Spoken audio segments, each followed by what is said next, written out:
Welcome back to the channel. Let's talk about DJI in 2020 and how they made it incredible.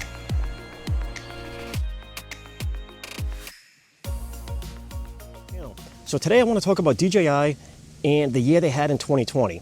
I think 2020 was probably one of the best years they had at releasing new products. I just think they knocked it out of the park. They released or upgraded a lot of their original equipment. They improved a lot of their gimbals, their Osmo Mobile 4 and some of the bigger gimbals for the mirrorless and the DSLRs. I'm not going to get into that. I don't own them. I don't use them, so I don't feel like I could do them enough justice, talking about them. But the three products I do want to discuss, I own its predecessor, I try to use them all the time, and I own the newer ones. So these I feel very comfortable going over. Let's get into it. The first product I want to talk about is the Pocket 2. That's right, no longer Osmo Pocket, it's the Pocket 2. The original Osmo, it was a great idea when they announced it. A 3-axis mechanical gimbal, a small pocket-sized camera that's quick to turn on, shoots in 4K 60, 100 megabytes per second, allows you to grab life right away, without having to carry a lot of gear. And that's my goal when it comes to my gear. I like it compact but quality. Something I can carry from my trips, my hiking or riding my boost board, whatever, without taking up a lot of real estate in the bag.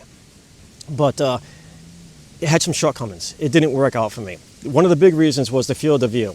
The field of view in the original one was 80 degrees. Made it much too narrow when I tried to vlog with it. I just hold it at a comfortable length away from me. The area wouldn't really showcase what I was trying to show. I couldn't frame shots to my best ability that I wanted to. It wasn't working for me unless I tried to put on the extension rod or some other stuff. And then the other aspects of it, you couldn't use it to its full potential without there being a bit of a trade-off. If you want to use the wireless connector to your phone, you couldn't use the other connector to use external audio. If you wanted to use the wide-angle lens that they sold aftermarket, you couldn't use ND filters. So you couldn't get the full capability of it. But the Pocket 2, DJI heard all of our complaints and addressed them all. They kept the 4K 60, they kept all the added intelligent features, they improved some of them, like the active tracking to 3.0 and stuff like that. But they fixed everything else. They created a Creator Combo. Now the Creator Combo didn't just have the camera, but it also has a do-it-all handle that would just direct connect to the bottom. Let me show it to you. So right now I have the do-it-all handle. I have the tripod screwed into the bottom, and I have the Polar Pro ND filter onto it. The ND filters from the original Osmo Pocket fits on the Pocket 2. The glass is all the same size, but the aperture they upgraded from a 2.0 to 1.8. They kept the 100 megabytes per second because that's perfect. They kept the size except for the do-it-all handle, but now the field of view went from 80 degrees to 93. So now when I'm holding it at a very comfortable length away from me, it opens it up so much more that's perfect for me. So now I can use my ND filter without a wide-angle lens, and I can get its full form function out of it. Very happy with these upgrades. This camera is perfect for my situations with riding and hiking and taking up very little real estate. Quick to turn on. Very happy with the upgrades. The case, it's very similar looking, only it doesn't have a strap anymore to hold it in. It's held in by magnets, if you can see it, and also the wide-angle lens is held in with a magnet, along with you can hold one of the phone adapters as well. All right, next product I want to discuss, the Mavic Air 2.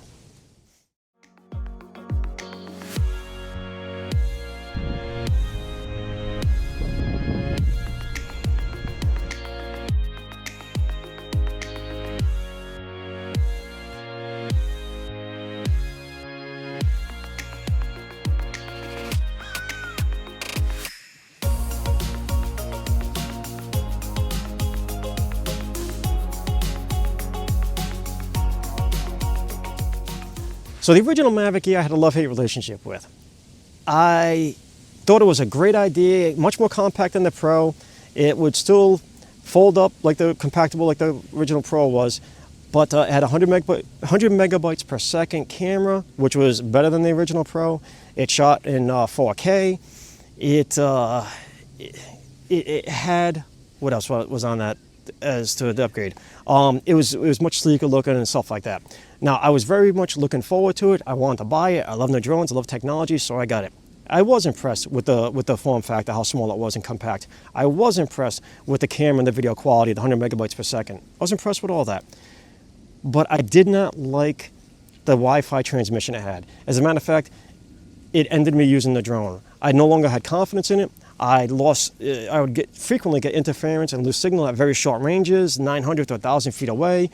It became unreliable, and once I feel like I'm going to lose control or I don't have full control over the drone, I don't want to use it anymore. Safety hazard features, I just had no interest in it.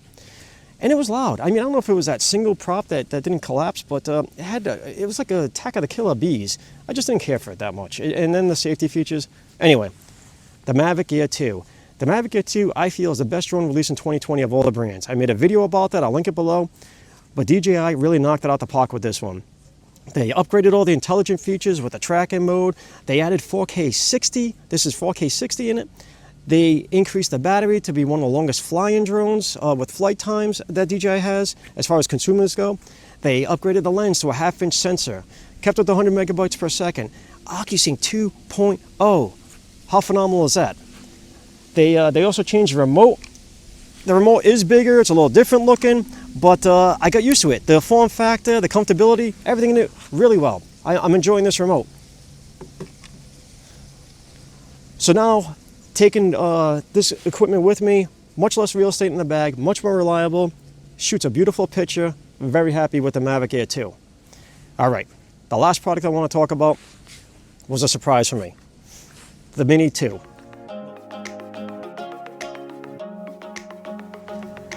I did not see this one coming. I didn't expect it.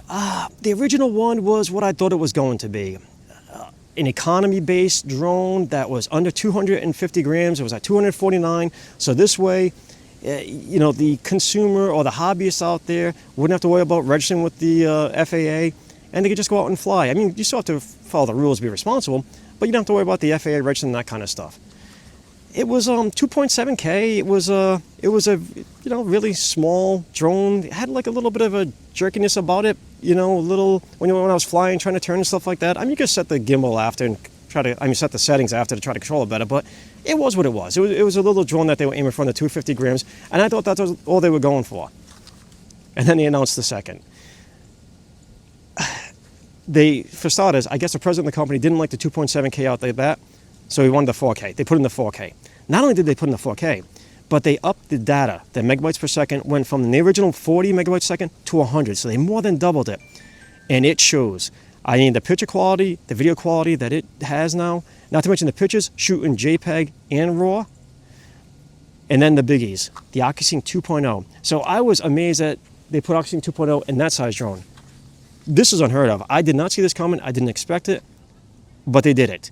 And it is solid, rock solid. I don't worry about flying this drone with connection, just like I don't with that one. Not only that, but they improved the motors. They put in bigger motors and more power to it going from the battery, I believe.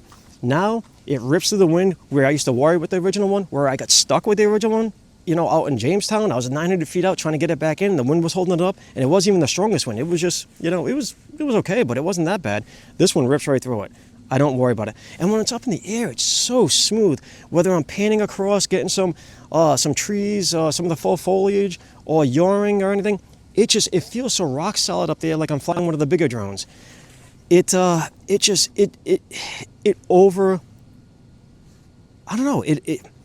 went well above my expectations as to what I thought this was going to be. This was a surprise for me. I mean, the extent of how good it was a surprise for me.